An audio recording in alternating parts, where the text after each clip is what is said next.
Welcome back to My Dad Watches The Bachelor. I'm Meredith, and I'm here with my co-host, my dad. Hey, Meredith, good morning. Hope you enjoyed the show last night. You know, it threw me for a loop. There were some things I was not expecting to see. A tear may have been shed. It was rough. It was rough, but to me, there was more normalcy to this episode than I'm accustomed to. And people acting like normal people, having normal people reactions. I mean, there were a couple of rough spots there, but it wasn't like anyone was being a jerk. It was just people acting like normal people. So thumbs up from the dad. Well, before we get into the episode, we have some housekeeping to discuss. Last week, after last week's episode, some rumors came out about one of my favorites, Nate. And I texted you about it. I think you know the gist, but basically, from what I understand, two of Nate's exes have come out saying that he was dating both of them at the same time. And the one he dated longer, which I think was a year and a half, never knew that he had a daughter until watching the show. Well, that's probably not good. I saw some headlines about Nate cheating, and I try not to look for spoilers. I didn't read the story. I saw something about cheating. I did find it interesting that when we read the bios for the guys, I recalled that Nate's bio did not mention anything about his daughter. And in all honesty, I picked Nate to make the final four. If I had known that, I might not have picked him. He is not, I'm pro daughters. I have one, but when it's a big ask for when you're meeting someone to say, "Hey, I've got a daughter. You're going to be the stepmom, the stepdad, whatever that might be." So anyway, that's interesting that he did not share it in the bio. It's unfortunate information because after last night's episode, I would have assumed that Nate would be the favorite to be our next bachelor. I still want him to be the bachelor. I have very mixed feelings. Like, this puts a sour taste in my mouth about him being an alleged cheater. So I have like some conflicting feelings based on what we've seen on the show. Because I love Nate. I think he's been awesome. So I'm like trying to play devil's advocate here and be like, well, maybe he wasn't that serious with either of these women, not serious to commit to enough to not serious enough to commit to one of them and not serious enough to tell her that he has a daughter. Maybe he's being a good dad and not involving his child in someone he doesn't see a future with. Although it is kind of ironic that if he had done the same thing with Gabby and left out the daughter info, he probably would still be on the show. That would be an interesting hometown date, though. Meet my family. By the way, I've got a daughter. Here she is. Well, I feel like sometimes single parents go on the show and their children don't necessarily go on the hometown date. But, it is news about Nate. I still think that he has potential to be the next bachelor. I really don't feel like this has soured people on him that much because we just love what we've seen of him. And I don't think he's gotten a chance to speak on it yet since he's not supposed to publicly speak while still on the show. So I'm interested to see if we get anything from him this week now that he's gone. I guess it would be worse for Nate if one of the ladies claiming that he cheated was the mother of his child. I don't know. I guess there's more information to follow. And yes, Nate came across as a really nice guy, sensitive guy, thoughtful guy. But sometimes guys can cheat. So that's, we don't like that. No, we don't. So let's get into the episode. I've got a lot of highs to discuss. Okay. First, the Amsterdam tulip fields look incredible. I would love to go there. They're only in bloom for 2 weeks. How do I get there those 2 weeks? You'll have to Google that. I don't know. But it certainly was beautiful. We've seen wonderful European cities and towns. And I don't know when they're there. And they look chilly in Amsterdam when they were in the city. They looked a little cool there. So I don't know if this was late spring, early spring. I don't know, but it looked a little bit chilly there. A little chilly, and that's why they needed the random hot tub in the middle of their dirt path in the Netherlands countryside. The Bachelor's really not subtle. Yeah, I did put as a low pop up hot tubs, because sometimes the hot tubs fit into the locale better than others. This one did not fit at all. We're walking through these fields of tulips that are lovely. Oh, here's a hot tub. No, that didn't work for me this time. So the convenient hot tub popping up in the middle of rural Holland. I'm glad that Rachel and Zach on their one-on-one date brought their bathing suits. I guess that's required regardless of where you go, because you never know when a hot tub is going to pop up. Well, I was curious at first. They're biking through the countryside, and there's all these little stands, where they get to try on clogs, eat some cheese, some kids selling lemonade. I'm like, are these just there all the time? Are these there specifically because of the date? And then we see the hot tub, and I'm like, oh, okay, this is all fake. But the tulips are real, and it was very nice. I did have some fear. I will say, going back to the Nate issue, not knowing, not having read any of the articles, is once Nate got his walking papers, is he just going to head to the red light district of Amsterdam and really get in some serious trouble there? Hopefully that was not part of his issues. No, he seems mature. I don't think there's a part of me that's hoping Nate's not gone, that he could make a return. Gabby still seems very upset about it. So as a highlight, I did put down, and this might sound counterintuitive, but the way they handled their breakup, on both sides, I thought it was mature. I thought they both took the high road. Gabby has a one-on-one date with Nate. Nate's been maybe one of the stars of the show. They seem to have had a very, very strong relationship. This is his second one-on-one date. And basically she's come to the conclusion that she's not ready to be a mother and needs to go ahead and tell that to Nate before hometowns and send him on his way. And she is somewhat heartbroken. He's obviously upset, but the way he handled it and the way she handled it, they felt like normal people. I was surprised. There was nothing incriminating. They didn't say, you did this, you did that. So I appreciated that they both took the high road there. I agree. It was a very sad breakup, but you understand why it's happening, but it doesn't make it hurt any less. I agree. A high for me is that we got some more therapy talk from the men. Zach is talking about his therapy experience now with some weight loss and self-love issues, things like that. And I again think it's good to see these conversations about mental health on national television, especially coming from men. You guys don't really like to talk about that stuff. That's right, we don't. And Zach seems like a very handsome fellow to me, although every now and then when the light hits him right, I think he looks like a werewolf. But he did say that through helping with his therapy, he lost 85 pounds and just became more comfortable with himself and able to accept himself and love other people. And I certainly think that going into the hometowns, he seems to have the inside track at this point in time, I would say. He seems to be doing well. I still feel like Tino's a front runner, but I feel like he's starting to, he's starting to crack a little bit. He's cracking under the pressure for sure. He's going to ruin it for himself. Yeah. And based on our previews for next week, it sounds like his family is a handful. Great.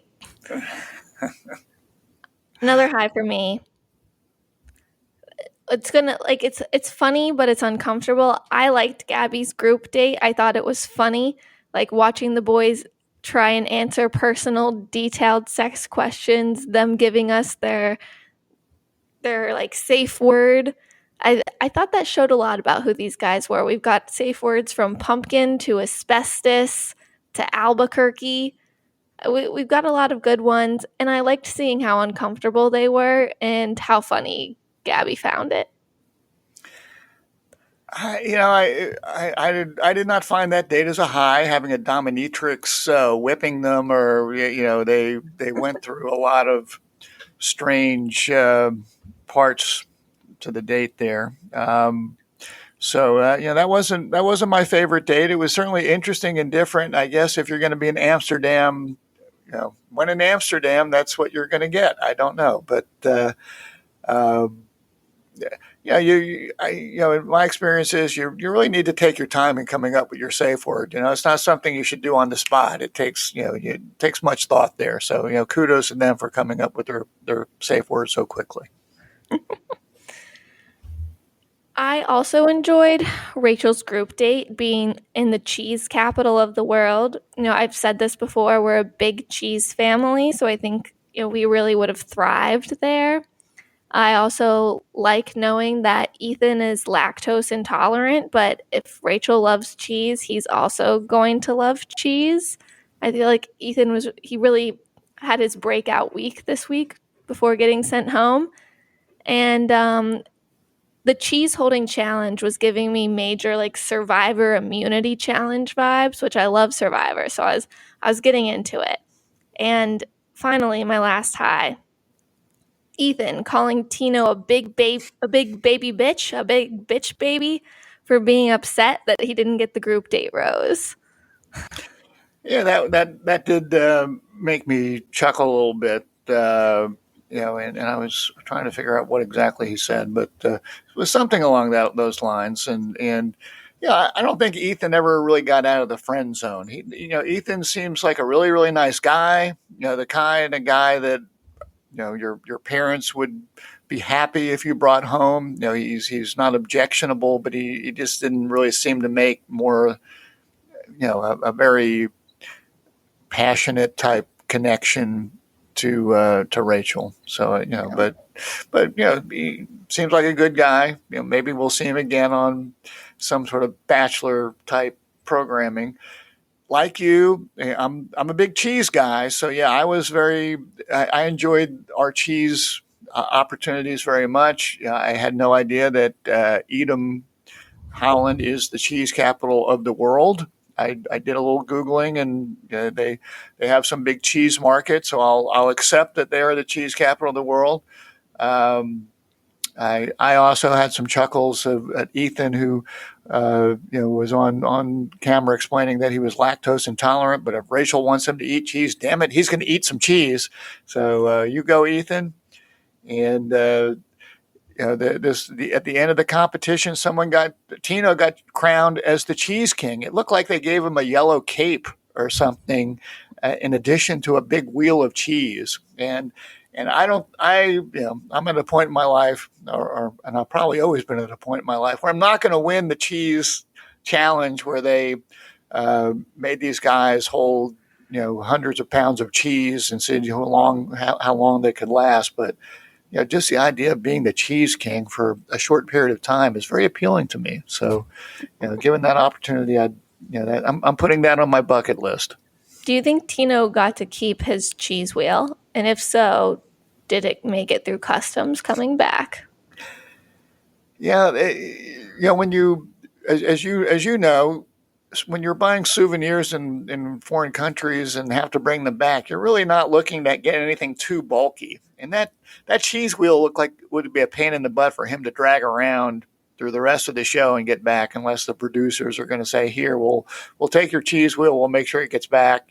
So I don't think it was still in his possession by the end of the day. Of course, maybe they took it back and said, "Hey, let's eat some cheese. Ethan, Yeah. you can sit this one out, but bring out some wine. We're gonna eat some cheese and enjoy this big cruise ship that no one else seems to be on." Bring it back to the ship, have a little cheese, play a little basketball on that small court we saw, go to the gym, enjoy. You're on vacation. Sit around in their white robes and have a good day. It's all good. Do you have any other highs? No, the cheese and the therapy and the breakup, the way the breakup was handled were the highs that I had there. Well, my first low was Nate getting sent home. I know you sort of put it as a high, and I get that, but I did not see this coming. I saw maybe, him getting to top 3, top 4, getting a hometown, and then her having the mental breakdown about being a mom, but it just felt too soon. I wasn't ready for it. I was blindsided.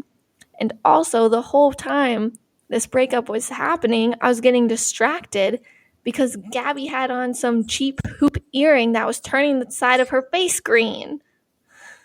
Didn't notice that. But how did you not notice that? It looked like she had a huge bruise on the side of her face. I didn't notice it. Okay, so so yeah, so I understand where you're coming from, and I certainly don't think that Nate's departure is a high. I just thought the way it was handled was mature, and I appreciated that. But also, I had Nate in my Final Four, so I was sorry to see him leave, and I thought that he had done more than most of these guys to build a relationship with Gabby, which made it more difficult for the both of them. So I'm also sorry to see Nate leave. And if we do this show and have a bachelor, I kind of hope it's Nate. I think he would be a great bachelor as long as he isn't taken down by the cheating scandals. I agree. Team Nate here. You mentioned the earrings. One thing that I found distracting was the red fluffy dress that Rachel was wearing on her one-on-one date. It had these you didn't like the sleeves, the enormous shoulders puffy thing that was going on there. I didn't like that. I don't know. I kind of liked it. She looked good. I mean, she's a pretty girl. She looks good, but I thought that the fluffy dress thing, I didn't think that was a great look. I probably wouldn't think it was a great look on anyone. So I didn't really like that. My only other low is that we have COVID making an appearance during this episode, and Logan tests positive for COVID sometime between the group date and the cocktail party of the group date. Between the day and night, sometime he apparently tests positive for COVID, and Jesse Palmer does an incredibly bad job of explaining to the men what happened to Logan. I don't know why he couldn't just tell the guys he has COVID, because it's probably like, you should know because you've just spent the whole day with him. You could have COVID as well. But he basically acts like maybe Logan died or got sent home. We don't really know. And I am confused as to whether Logan's still on the show or not. Well, I put down COVID discrimination as a low in that it sort of felt like that because Logan got COVID, there was no opportunity for Gabby to even give him a rose. And I don't know when this show is being shot. I assume it was a few months ago, earlier this year, where I don't know if it is a requirement for the people on the show to have been vaccinated or anything like that. But these days, basically, there are people getting COVID. They generally stay home for a week. They, if they've been vaccinated with the current variations of COVID out there, they have a bad cold. As you all know, the mom had a COVID adventure, and she's doing fine. But generally, it's not something. I thought that even if Logan didn't show up at the rose ceremony, that he still should have been eligible for a rose, and it didn't seem like there was that option there. Well, Gabby only gave out 3 roses because that's what she was comfortable with. She didn't feel ready to meet Spencer's family, even if, he was the only one left to give a rose to. So I think it's possible that Logan could come back with a hometown date, because they didn't make it clear that Logan's gone. And we also, last week saw a clip of Jesse telling Logan to pack his bags. Was that all editing? Was that not real if Logan's gone? Or I don't know. It just seems weird. I don't feel like we got a full story here. Something's missing. I guess that's why we'll have to watch next week. Indeed. And I my last note on that is that I bet Rachel is laughing, thinking about how Karma's biting him in the butt for leaving her team. Good point. Good point. So, but and it did seem like Logan was doing pretty well with Gabby. So we'll Yeah, see. and I mean, what would have happened if like on Rachel's side, like Tino or Zach got COVID? I mean, Rachel's not going to be like, okay, they're gone. Yeah, If it's a front runner, like they're still going to be there. They're still sticking around. I would think so. So I mean, and it seems like these are happening in sort of discrete weeks. So it seems like maybe Logan needs to quarantine for a week, and maybe I don't know. You could be right. Maybe we'll see a hometown with Logan. Who knows? I'm also just curious about the logistics of this. I mean, not only has Logan kissed Gabby recently, he's probably kissed Rachel recently, and Rachel and Gabby have kissed everyone else. So I'm shocked that this is not getting spread throughout everyone. Yeah, it sort of is a petri dish of we know about cruise ships sort of have a reputation of being the petri dishes of COVID. So um, it's an interesting situation that we will continue to monitor. I want more details, and I know that Jesse is not going to give those to me. Well, let's move on then to right reasons and wrong reasons. My right reason you've already touched on. It was the Gabby Nate breakup. As you said, it's very sad to watch, but at the same time, very mature for Gabby to know she's not ready to be a mom and send Nate home before involving his daughter next week potentially. And Nate and Gabby handled it really well. It was there was understanding. They understood what was going on. It was sad. It hurt to watch, but like they both knew why it was happening. That there really wasn't anything they could do to change how either of them felt. Nate can't get rid of his daughter, and Gabby can't just be ready to be a mom when she has so many mommy issues. And it's just sad, but I get it. I get it.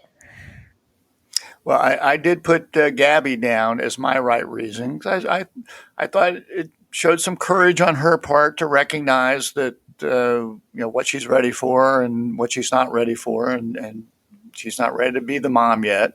And then I also give her credit for after that went down, she's still pretty upset, but she comes and talks to the other guys and sort of lets them know what's going on there. And I just found that to be classy. And I thought those dumb guys should have hopped up real quick and given her some hugs, and because they should have figured out that she's pretty upset, and eventually they do. But I thought that they seem to sit on their butts way too much for me. So Gabby gets my right reason this week. She also like wasted a one-on-one date opportunity to move forward some other relationships because she had like so much respect for Nate that she wanted to spend that time with him and like give him, I guess, as much closure, like time that they needed to do that, because they didn't really do anything on their date. They walked down a block, said, "Oh, have you been to Amsterdam? No. Have you been to Amsterdam? Yes." And then they broke up. No, I thought she was classy. Again, like you said, to use her one-on-one date. We've seen in other situations where the lead person might just go seek out the person that's going home and have sort of a individual conversation, which that's okay too. But this seemed to be a very adult, mature way to handle it. I'm unaccustomed to seeing this on the show, so it took me aback. Well, Gabby is older than the average contestant on the show at 31. All of 31, yes. My wrong reason, you're going to like this one. It's our boy Jesse Palmer. He met Gabby and Rachel during the beginning of the episode to talk about, I guess, where they are in the show. He offers them no advice, just acknowledges where they are in the process and saying that Gabby looked emotional. Not helpful. And then bringing bad news to Gabby that Logan has COVID, making her cancel the cocktail party, even though they've all spent the whole day together anyways. They've already all been exposed. And also not telling the guys what happened with Logan that caused the cocktail party to get canceled. Jesse Palmer is just useless. Well, and I'll throw on top of that something that I found very awkward in the rose ceremony. At least the way they showed it on television is that Gabby gave out her roses, and Spencer didn't get one. So he's left standing there while Rachel gives out her roses. And then it's like, all right, fellas, if you didn't get a rose, say your goodbye. So, poor Spencer's got to be standing there the whole time that Rachel's going through her rose thing. And I found that to be awkward and inappropriate for Spencer. I've not been a big Spencer fan. He seems fine. He didn't really stand out to me, but I just thought that was a poor way to cut him loose. So I had Jesse as my wrong reason, but I'll throw out there as well Tino, just for the way he reacted when he didn't get the group rose and for being a big baby bitch. Yeah, I think he said there was a real baby back bitch. I'm not sure what that is. I've heard of the baby back ribs. I'm not sure of the baby back bitch, but I liked it. And kudos to Ethan. The next day, he was hanging out with Tino and says, you're sort of a jerk last night, and sort of calls him on it a little bit. So, again, Ethan, really good stand-up guy. Might not have the romantic connection there, but just seems to be a good guy. And he and Tino talked it out. So that wasn't like Tino, stayed in baby back bitch mode. He seemed to say, yeah, you're right. I probably, I was pretty shaken and I should have hung out for a little bit, but at least he acknowledged it. So again, normal people. I'm not used to this on this show. What's going on here, Meredith? Well, before we get into our MVP and fatherly advice, I want us to make our picks for who wins for each girl. I'd also like to acknowledge that all of my top 4, Eric, Tino, Zach, and Aven, all still around. This has never happened before. And I've only got 2, Eric and Zach, although I did pick both of them to win. So my 2 winners are still out there. So if you're asking me to repick winners, I'm going to stay with Zach for Rachel. I know you picked Aven and you're liking Tino. For Gabby, I go back and forth between Jason and Eric, and I, if anything, maybe Logan is the dark horse. I don't know, but for some reason although I picked Eric, I don't trust Eric. I don't either. I get very weird vibes from him. Yeah, I don't trust Eric. He's like a secret villain. Yeah, I mean, Eric strikes me as the sort of guy that if he wins a month from now, we're going to hear, oh, they broke up, because something bad happens. So, if I had to pick one today, I would probably go with Jason. I agree. I think Jason should, if Nate does not come back, I think Jason is who Gabby should pick. I think that would get her the most genuine relationship moving out of the show. I don't think that he's here for fame. He had his Instagram on private for like the first 4 weeks of the show, which is just unheard of. And he seems the most genuine to me, even though we both picked Eric. Eric gives me weird vibes. Yeah. And for Rachel, I think I would pick Tino still. I think she's just trying to make Tino sweat it out a little bit. No, I certainly think Tino and Zach are the front runners. Although, I like Tyler. He seems like a nice guy. I don't even know why Tyler's doing a hometown date. He's 100% not making it to Fantasy Suites. He will be going home next week. Okay. Well, okay. We'll see. Well, who's your MVP? Who's your MVP? My MVP is Gabby. Always. She's making hard decisions with Nate, but unlike Rachel, she's not going to let it ruin her whole week.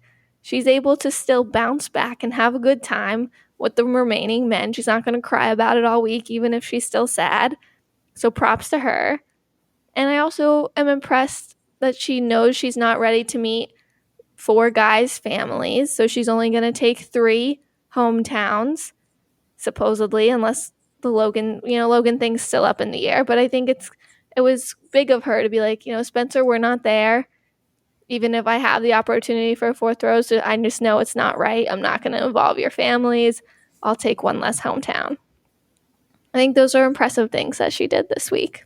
Yeah, I think that's a very appropriate choice, particularly this week. So good for Gabby. Yeah. One difference I think between the spiraling meltdowns is that, I think Gabby had more control over this issue. I guess Rachel has sort of felt that she's been blindsided by the actions of some of the guys, which might make it more difficult for her. But those actions just aren't as big of a deal as, this big Gabby and Nate breakup when Nate's been a front runner this whole time. Yeah.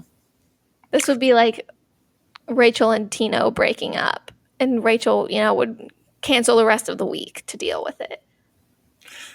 Maybe Rachel would deal better if she made that decision, but Gab, maybe there's some maturity issues there. Rachel's a little bit younger. Who knows? So, do you have any fatherly advice to wrap us up? So a few things. Number one is, as I spent the weekend with my father, the grandpa. And one thing that I didn't say, hey, I'm doing this podcast with your granddaughter.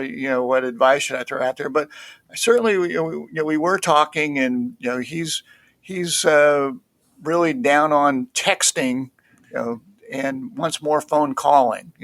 I know that you two email a lot. I think he's fine with that, but he's down with the texting kind of guy. Well, is he down with the texting because he doesn't like it, or because he doesn't understand how to do it? He says he can text, but it should be used for things like "my flight is late," not to carry on conversations. So I know that's really not anything to do with this dumb show, because all the phones have been taken away. But just some grandpa advice there, some fatherly advice there. Let's just take a step back here. Being a parent, we were talking about Gabby and not being ready to be a mother. That is a big deal, and we need to make sure that you young folks are ready before you take that step. That advice: start with a cat. You can just throw some kibbles out there, go away for the weekend. The cat will make it. You don't kill the cat. Go up to a dog. You can take care of the dog. Then consider being a parent. Where does the plant fit in? I think I'm at the plant level. I don't know. I probably would have killed the plant. So I'm not good with the plants. So maybe I would like cat, then plant, then dog. Go with the artificial plant. That's my advice on the plant. The old breakup advice: it's not you, it's me. How many of us have used that one? And that's what Gabby used with me. But it is true in this situation. And this time it was true. And it usually works. Probably makes you feel a little bit better. It's not you, it's me. She also could have said, it's not you, it's your daughter.